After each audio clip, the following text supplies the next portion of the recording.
Saya buka divisi baru yang kelima di usia 50-an lebih.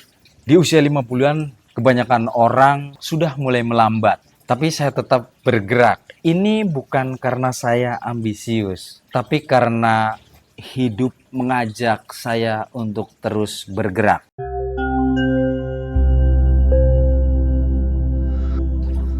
Di usia 50-an banyak orang yang mulai berhitung, bahkan berpikir untuk berhenti. Saya justru baru membuka divisi kelima. Bukan karena tidak capek, tetapi karena ada yang terus memanggil. Sebenarnya bisnis-bisnis yang saya ciptakan setelah core bisnis tentang type approval adalah lahir bukan dari rencana yang disusun begitu ringkit, tetapi divisi-divisi itu lahir karena kebutuhan yang nyata. Ini ada bedanya antara ambisius dan responsif terhadap hidup. Jika saya ambisius, tentu saya sudah bikin pom bensin ketika mencapai modal tertentu yang dibutuhkan untuk membuka pom bensin. Mungkin pom bensin saya sudah banyak jumlahnya. Atau bisnis lain, kontrakan, kos-kosan, mungkin saya akan seperti itu. Tapi saya tidak ambisi yang seperti itu. Saya tidak rencanakan yang seruat itu. Tapi ini adalah tuntutan yang nyata yang mau tidak mau saya harus merespon dengan baik. Seiring berjalannya core bisnis, disadari atau tidak disadari, mungkin Bapak Ibu juga memiliki pengalaman yang sama dengan saya. Jika ada pengalaman yang sama ketika membangun bisnis, kemudian dengan sendirinya lahir unit bisnis lagi, lahir unit bisnis baru, begitu seterusnya, silahkan tinggalkan di komentar. Karena cerita saya adalah bisnis-bisnis yang lahir ini akibat dari bisnis utama atas kebutuhan nyata dalam ruang lingkup bidangnya. Ini saya ceritakan, maka saya mengajak Bapak Ibu jika memiliki pengalaman yang sama sekali sebelumnya belum pernah direncanakan tetapi lahir divisi. Inilah yang namanya responsif, bukan ambisius, tetapi memastikan bisa menangkap kebutuhan yang bisa mendukung semua kegiatan usahanya. Itu bedanya.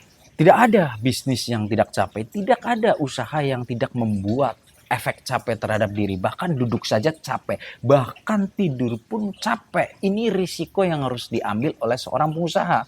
Memang di luaran sana orang berpendapat enak banget jadi pengusaha, pagi masih bisa ngerokok, jalan-jalan, jogging, berangkat kantor suka-suka. Bukan begitu, karena seorang pengusaha, seorang leader mampu mengontrol dirinya dengan baik sehingga tidak terpengaruh dengan hal-hal yang sifatnya nyinyir, yang sifatnya tidak penting, yang bisa mempengaruhi kehidupannya.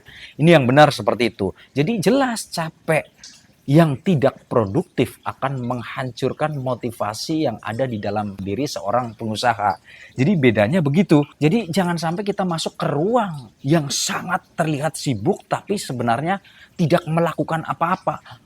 Silakan dihitung berapa jumlah staf Bapak Ibu yang ada. Rata-rata ketika seorang karyawan yang tidak memiliki mental leadership yang bagus, rata-rata hanya akan terlihat sibuk, hanya akan bekerja sibuk pada norm yang sudah diciptakan, kepada SOP yang sudah ada. Mereka akan ketergantungan dengan SOP, aturan, rule yang ada. Bagaimana mungkin mereka bisa berinovasi, menelurkan pikiran ketika mereka udah terjebak dengan kesibukan yang normatif.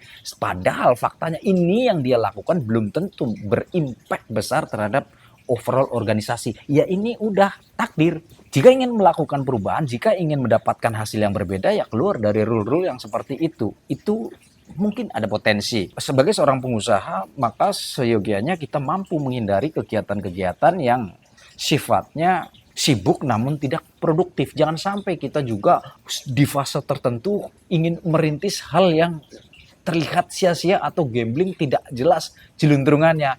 Mending buat istirahat, mengumpulkan energi, kemudian besok bangun pagi, pikiran cerah, banyak insight, banyak improvisasi yang bisa kita aplikasikan di bisnis yang jelas-jelas sudah jalan. Maka jangan pernah greedy. Lakukan fokus, konsentrasi kepada bidang usaha yang kita kuasai. Tingkatkan terus evaluasi, tidak usah terlalu kemaruk untuk loncat-loncat seperti yang lain. Stay fokus. Kenapa saya tidak masuk kepada ruang ego yang ketika banyak teman, sahabat, partner bisnis mengatakan ini margin besar, bisnis ini saja, saya tidak tertarik. Oh, investasi ini saja, untungnya sekian persen, saya tidak tertarik. Oh, bikin pom bensin saja, BEP 2 tahun, saya tidak tertarik. Walaupun mungkin bisa benar pendapatnya, tapi setiap orang punya parameter kepuasan yang berbeda-beda. Saya jauh lebih puas menciptakan sesuatu dan kemudian bisa bekerja dengan baik walaupun mendapatkan keuntungan yang sangat kecil. Karena saya yakin dengan kecil-kecil jika kita konsisten, teratur, kemudian banyak dibutuhkan orang, toh sama artinya, dan kepuasnya bukan semata result duitnya saja, tapi dalam prosesnya kita menemukan suatu, kemudian ini bisa berjalan, temuan ini dan menghasilkan.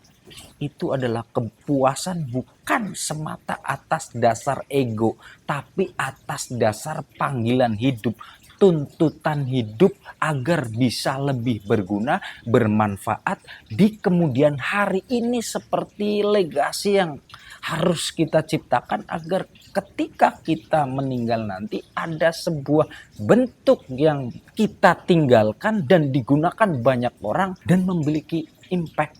Apa? Itu kepuasan. Kepuasan bisa memberi manfaat walaupun kita sudah tidak ada lagi. Brand itu tetap ada, nama itu tetap dikenang, nama itu masih mampu menggaji staf dan karyawan-karyawannya beserta keluarganya. Itu bedanya ego dan merespon terhadap tuntutan hidup. Pensiun dini bukan tentang berhenti, tapi tentang memilih. Terminologi pensiun pun berbeda. Jika saya pribadi tidak ada kata pensiun. Jika kelak nanti saya tua, saya berharap masih terus bisa memberikan pikiran-pikiran, bisa terus berkarya, bisa menciptakan side hustle di luar dividen, di luar penghasilan rutin yang didapat dari pekerjaan kita. Contohnya apa? Ya mungkin saja saya dengan membuat video ini menjadi sebuah harapan karena tujuan saya berbagi. Kemudian kita tidak tahu kedepannya seperti apa dunia ini. Kemudian video saya digunakan banyak orang, orang suka dengan videonya, tertrigger, ingin bangun usaha, dia berhasil. Ini juga bagian amal jariah. Seburuk-buruknya kalau ini tidak bermanfaat buat Bapak Ibu semua yang nonton, saya memiliki harapan ini bisa berdampak baik dalam saya berkehidupan dan saya mempersiapkan kematian.